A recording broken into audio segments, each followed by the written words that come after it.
Growing up as Victoria Hamilton's daughter wasn't easy. Every breath I took, every step I made, was carefully monitored and judged. My father, the CEO of Hamilton Industries, had my entire life planned out before I could even walk. "Charlotte, darling," he'd say, adjusting his perfectly pressed Armani suit, "a Hamilton never settles for second best."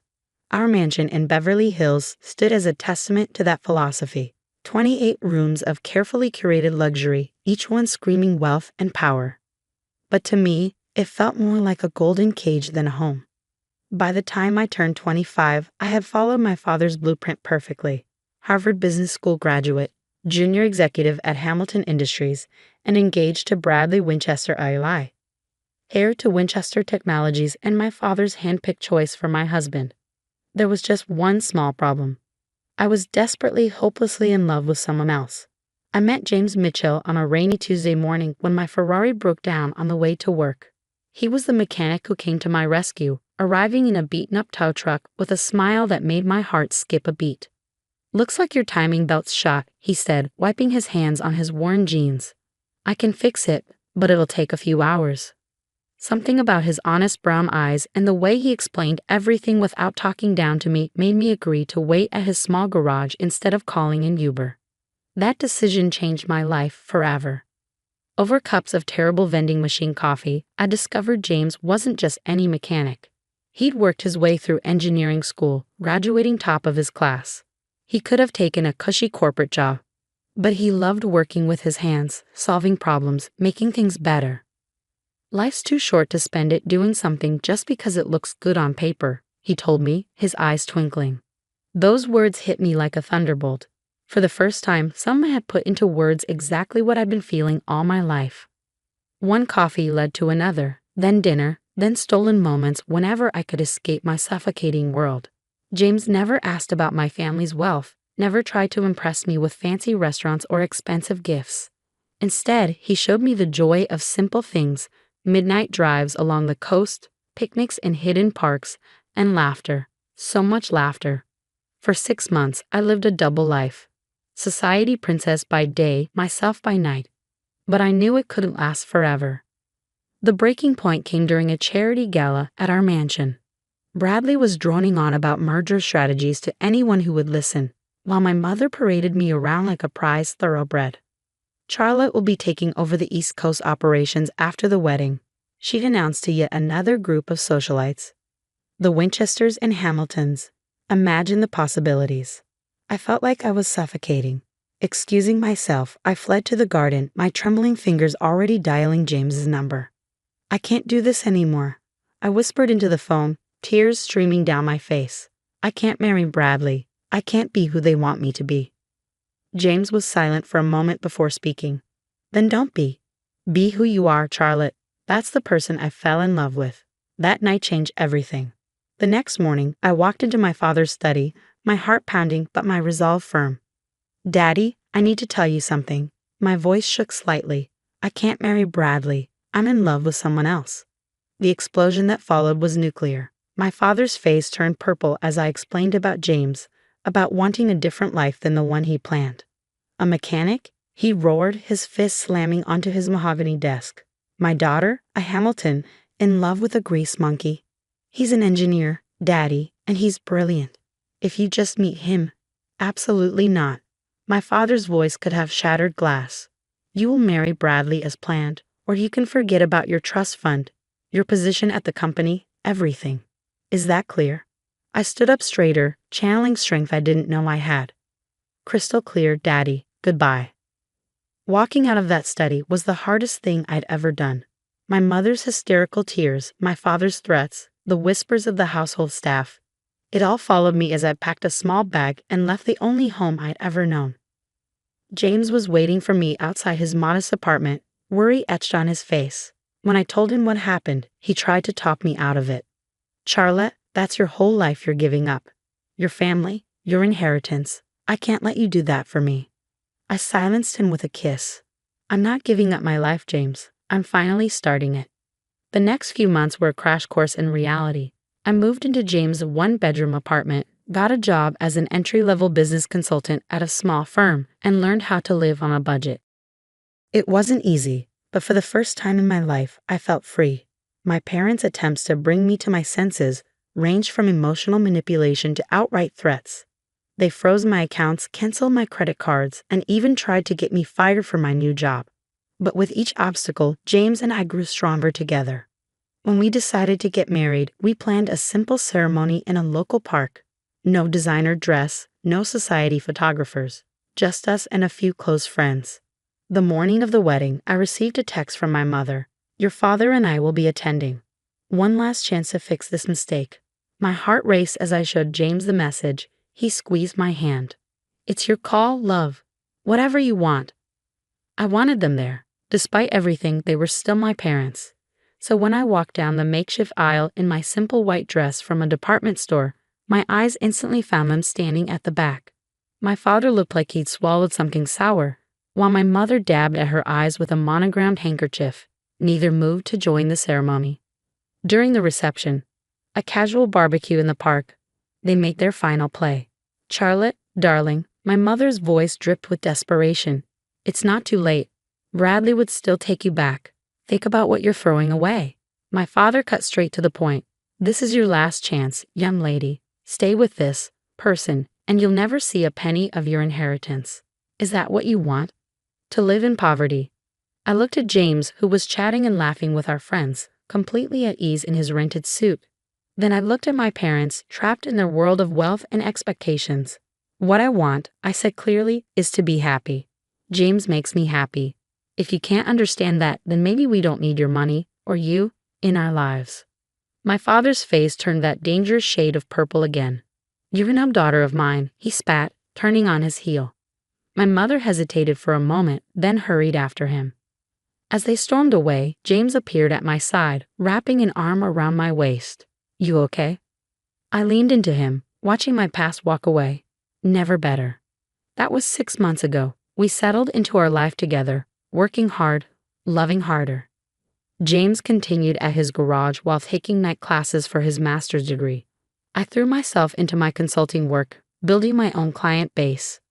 We were happy, truly happy, even if we had to watch our spending and clip coupons. But there was something James hadn't told me, something that was about to turn my world upside down again. Everything changed on a seemingly ordinary Friday evening. I came home from work early, excited to surprise James with takeout from our favorite Thai place. But our apartment was empty, with a hastily scribbled note on the counter. "Working late at the garage. Love you." It wasn't unusual for James to work late, but something felt different. Lately he'd been distracted, taking mysterious phone calls and working odd hours. A knot formed in my stomach as my mind wandered to dark places. Was history repeating itself? Was I about to lose everything again? Unable to sit still, I decided to bring dinner to him at the garage. But when I pulled up, the place was dark. James's beaten-up truck wasn't in its usual spot. My hands trembled as I called his number. Straight to voicemail. Just as panic started to set in, my phone buzzed with a text from an unknown number. "Mrs. Mitchell, please come to 1875 Highland Avenue immediately. It's about your husband." My heart stopped. Highland Avenue was in the industrial district, miles from James's garage. With shaking fingers, I typed the address into my GPS and drove through the darkening city, imagining worst-case scenarios. The GPS led me to a massive modern building with sleek glass walls. Security gates opened automatically as I approached, and a uniformed guard directed me to an underground parking garage. "Mrs. Mitchell," he nodded respectfully. "Take the executive elevator to the top floor." Executive elevator? Top floor? What was going on? The elevator opened into a stunning office suite with floor-to-ceiling windows overlooking the city. And there, standing at a glass desk with his back to me, was James, but not the James I knew. Gone were the worn jeans and oil-stained t-shirt. Instead, he wore an impeccably tailored suit that probably cost more than our monthly rent. When he turned around, his familiar warm smile was tinged with nervousness. "Charlie," he said softly, using his special nickname for me, "I think it's time I told you everything." Before he could continue, the office door burst open. And there, like a scene from my worst nightmare, stood my father, mother, and Bradley Winchester Eli. "What is the meaning of this?" my father thundered, his face already turning that familiar shade of purple.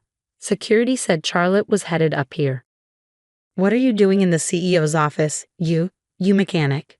James straightened his tie and walked around the desk. Actually, Mr. Hamilton, I am the CEO. James Mitchell, founder and chief executive officer of Mitchell Innovations. The silence that followed was deafening. My mother grabbed a chair for support. Bradley's mouth hung open unattractively, and my father, for the first time in my life, was speechless. But my mother stammered, "You're a mechanic." James smiled, taking my hand. I own a chain of auto repair shops, yes. It was my first business, started with a loan from my college professor. But Mitchell Innovations is my main focus. We're a tech company specializing in revolutionary electric vehicle batteries. That's what those late nights at the garage were about. We were finalizing our new prototype. My head was spinning. Why didn't you tell me? Because I needed to know, James said softly, turning to face me. When we met, I just made the Forbes 30 under 30 list. Every woman I dated was only interested in my money, my status. But you fell in love with me when I was just a mechanic. You gave up everything for me. I had to be sure. Mitchell Innovations, my father muttered, his business mind finally catching up. The company that just revolutionized electric vehicle battery technology. The one every major car manufacturer is fighting to partner with. That's you. James nodded. Our market valuation hit $12 billion last week. Not quite Hamilton Industries territory, but we're getting there. I couldn't help but laugh at my father's expression. All those months of looking down on my poor husband, and James had been building an empire right under their noses. And now, James continued, his voice taking on a sharper edge, I'd like to discuss how you treated your daughter. The woman who, by the way, just became one of the largest shareholders in Mitchell Innovations when she married me. My father's face paled. Hamilton Industries had been trying to break into the electric vehicle market for years. Having a connection to Mitchell Innovations would have been a game changer. Now see here, my father blustered, trying to regain control. We were just looking out for Charlotte's best interests. By disarming her? James's voice was steel wrapped in silk. By trying to get her fired? By making her cry herself to sleep for weeks. Daddy, I finally found my voice. You always taught me that Hamiltons never settle for second best. Well, I didn't. I married the most brilliant, kind, and successful man I've ever known. And I did it without knowing about any of this. Charlotte, sweetheart, my mother stepped forward, arms outstretched. We were wrong. We see that now. Please come home. I looked around the magnificent office, then at James, my wonderful husband who had let me find my own way, support myself, grow stronger. I am home, Mom, but if you want to be part of our lives, you'll have to accept us on our terms. No more manipulation. No more control. My father looked like he was choking on something particularly unpleasant. And what about Hamilton Industries? James smiled. Well, sir, we've actually had several offers from your competitors for exclusive partnerships. But I thought, given the family connection, we might consider a different arrangement, if you're interested in discussing it, as equals. The next hour was surreal. My father and James talked business while my mother fussed over my terrible apartment and insisted we move into a proper home. Bradley had slunk away somewhere, probably to lick his wounds. Later that night, back in our small apartment, I finally asked James the question that had been burning in my mind. Why keep working at the garage? Why live like this when you have billions? James pulled me close. The garage keeps me grounded, reminds me where I started. And this apartment, these months with you, they've been the happiest of my life. We made it ours together, without any silver spoons or trust funds. Tears welled in my eyes. I love you, you sneaky billionaire. He laughed. I love you too, you runaway Harris. Life changed after that night, but not in the ways people might expect. We did move, but into a modest house we chose together. I joined Mitchell Innovations as head of their charitable foundation, using our resources to help other young entrepreneurs. James still spends time at his original garage, teaching mechanical skills to underprivileged youth. My parents, well, they're trying. Mom still makes not-so-subtle hints about grandchildren needing trust funds, but Dad has developed a genuine respect for James. Their weekly business meetings often turned into lengthy discussions about everything from classic cars to philosophy. As for me, I finally understood what James meant about life being too short to live it on paper. Sometimes the best things come disguised as broken down Ferraris and coffee from vending machines. But the best part? Every now and then, when we drive past our old apartment or grab Thai food from our favorite takeout place, James still looks at me the same way he did when he was just a mechanic and I was just a rebel Harris. Because in the end, love doesn't care about bank accounts or business empires.